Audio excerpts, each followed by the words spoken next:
Hello friends, how are you? I am fine, I hope you also fine. So guys, जो हमारा topic चला है election, हमने election प्रणाली क्या होती है, इलेक्शन क्या होते हैं, ठीक है, उसके बारे में आप पढ़ चुके हैं।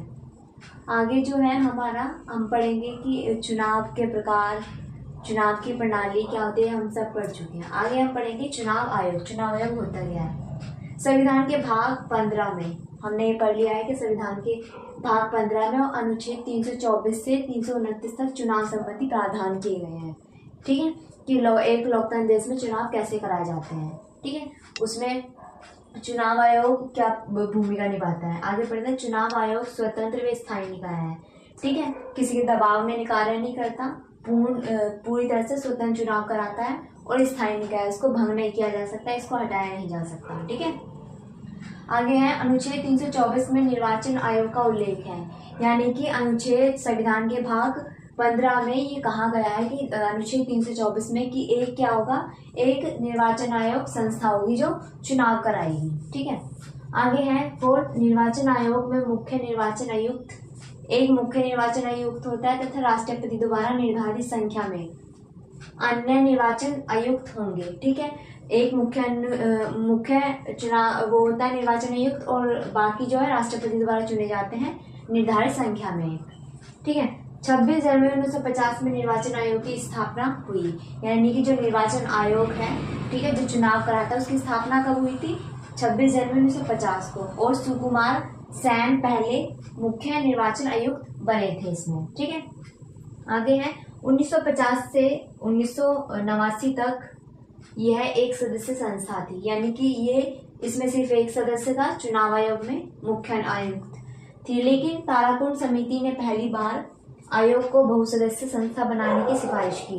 ताराकुंड एक समिति थी, उन्होंने पहली बार क्या कहा कि जो एक सदस्य संख्या है चुनाव निर्वाचन आयोग, उसको बहुसदस्य बनाने की सिफारिश की। ठीक है, तब 1989 में आयोग को पहली बार बहुसदस्य संस्था बनाया गया। यानी कि जब ताराकुंड समिति जो थी, उन्होंने सिफारिश की कि जो निर्वाचन आयोग एक सदस्य संख्या उसको बहुसदस्य बनाया जाए, तो उनकी सिफारिश को ही मद्देनजर रखते हुए क्या हुआ, 1989 में आयोग को पहली बार बहुसदस्य वो बनाया गया संस्था एक। ठीक है, लेकिन 1990 में सर्वोच्च न्यायालय के आदेश पर इसे फिर से एक सदस्य संस्था बना दिया गया। लेकिन फिर क्या हुआ, सुप्रीम कोर्ट जो है सर्वोच्च न्यायालय को उसके आदेश दोबारा जारी किए गए। ठीक है, उससे फिर से ये एक सदस्य संस्था बन गई।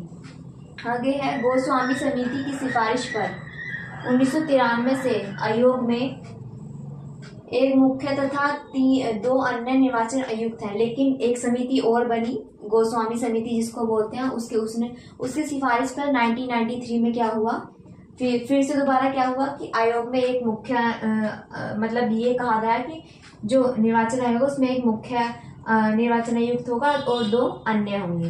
मतलब 3 बहुसदस्य नहीं बनाई गई। ठीक है, मतलब 3 होंगे टोटल इसमें कुल निर्वाचन आयुक्त। आगे है वीएस रामा देवी पहली महिला हैं जो निर्वाचन आयुक्त रह चुकी हैं। यानी कि जो रमा देवी हैं वो पहली महिला हैं जो निर्वाचन आयोग की क्या रह चुकी है, मुख्य आयुक्त रह चुकी हैं। वर्तमान में श्री राजीव कुमार मुख्य निर्वाचन आयुक्त हैं। अभी प्रेजेंट में कौन मुख्य आयुक्त है? राजीव कुमार। ठीक है, ओके गाइज, वेट।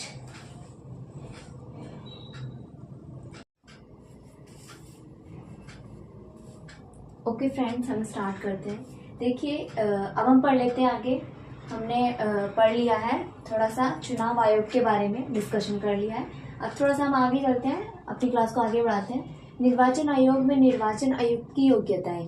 यानी कि अगर निर्वाचन आयोग में सदस्यों को नियुक्त करना है, निर्वाचन आयुक्तों को नियुक्त करना है, तो उनकी योग्यताएं क्या होंगी। ठीक है, उनको पढ़ लेते हैं हम। पहली है आईएएस अधिकारियों को इन पदों पर नियुक्त किया जाता है। यानी कि जो क्या कहते हैं निर्वाचन आयुक्त होंगे वो कौन से होंगे, जो आईएएस अधिकारी होते हैं उनको ही नियुक्त किया जाता है। आईएएस अधिकारी जो हैं उन्हीं को इस पद पे नियुक्त किया जा सकता है। इनकी नियुक्ति राष्ट्रपति द्वारा होती है। जो निर्वाचन आयुक्त होते हैं उनकी जो नियुक्ति होगी वो कौन करेगा, राष्ट्रपति द्वारा की जाएगी। इनका कार्यकाल 6 वर्ष का होता है। किसका? निर्वाचन आयुक्त। ठीक है, इनका कार्यकाल कितना होता है? 6 वर्ष का होता है। और आयु होती है 65 वर्ष, कितनी 65, इसको हम देख लेते हैं। ठीक है, 65 वर्ष इनकी एज होती है। और आगे है फोर्थ, पद से हटने की प्रक्रिया में मुख्य निर्वाचन आयुक्त को उसी प्रकार हटाया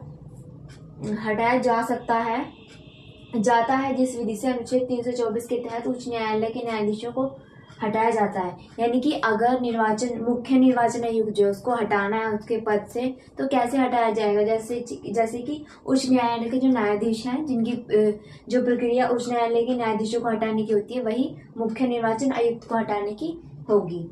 ठीक है, और जो अन्य निर्वाचन आयुक्त होते हैं को मुख्य निर्वाचन आयुक्त की सिफारिश पर, यानी कि जो निर्वाचन आयोग का सदस्य होता है मुख्य निर्वाचन आयुक्त, वो उसकी सिफारिश पर राष्ट्रपति द्वारा इसको हटाया जा सकता है।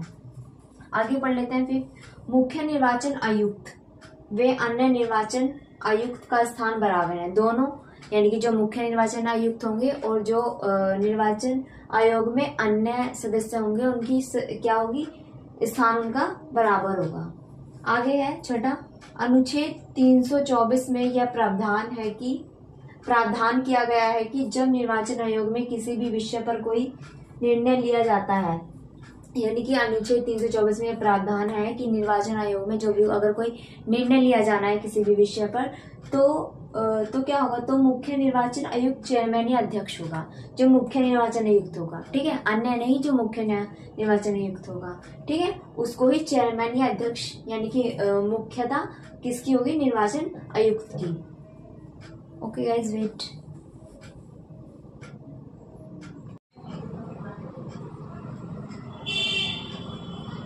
ओके फ्रेंड्स, तो अभी हमने क्या पढ़ा था? ठीक है, अभी हमने पढ़ा था कि निर्वाचन आयोग की योग्यताएं। अगर निर्वाचन आयोग का सदस्य क्या करना है, सदस्य को चुनना है, तो उसके लिए क्या योग्यताएं रहेंगी वो हमने पढ़ चुके हैं। अब हम पढ़ेंगे निर्वाचन आयोग के क्या कार्य है, कौन कौन से होते हैं। अगर कोई संस्था गठित की गई है तो वो किसी पर्पज से, किसी उद्देश्य से गठित की गई होगी, उसके भी कुछ काम होंगे।